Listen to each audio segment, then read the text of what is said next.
Surf সাবন ব্যবহার করতে না, শালি বানাইয়া ওটা দিয়া কাপড় ধুইত। বিভিন্ন নমুনায় এই ইংরেজর জিনিসকে বর্জন করছে। এটার নাম অসহ্য আন্দোলন। তারা যেখান ছাপায় এটার বিরোধিতা করতে করতে মুসলমান 57,500 ওলামা শহীদ হয়েছে। আর 2 লাখের উপরে দেশপ্রেমিক মানুষ বেকাইন বেকিন হরতা হরতা মারা গেছে। আর যারা অজানা জায়গায় মারা গেছে এটার জন্য হিসাব কিতাব নেই। এই দেশটায় যেরকম মুসালক মাদ্রাসা চলে, আরও বিভিন্ন মাদারিসি দিনিয়া চলে, দারুল ধর্ম চলে, আগেই লেগে পারছেন না পারতে বিভিন্ন এটার মধ্যে প্রতিবন্ধকতা আইছে। আর এটার কারণে বহুত অসুবিধা হয়েছে।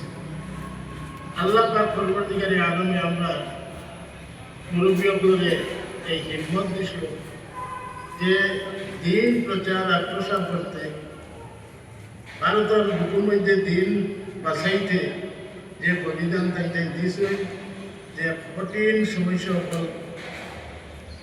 পার করছে। আর এটার মধ্যে পড়িয়া বহুত দুঃখ হয়েছে, মারা গেছে, বহুত ক্ষতিগ্রস্ত হয়ে গেছে, জেলও গেছে। আল্লাহ তার দান এর বদলা নিয়ামত দিয়ে মালামাল করে দেয়, সন্তান আগে সন্তানরে মালামাল করে দেয়।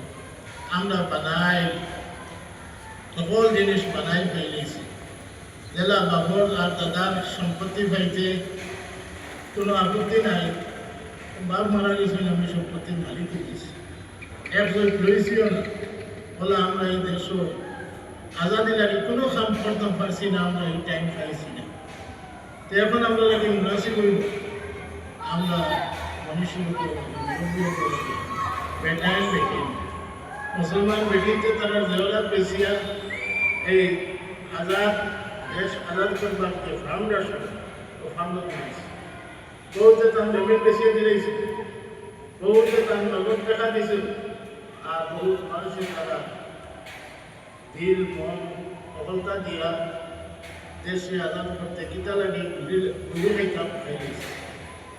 ঠিক আছে, এই আমরা হইত যদি এলাকার সমস্যা আমরা করি, আল্লাহ আমাদের দেশ আর দেশ স্বাধীনতা আর আমরা রক্ষা করতে গ্রহণ করার জন্য অভিজ্ঞিত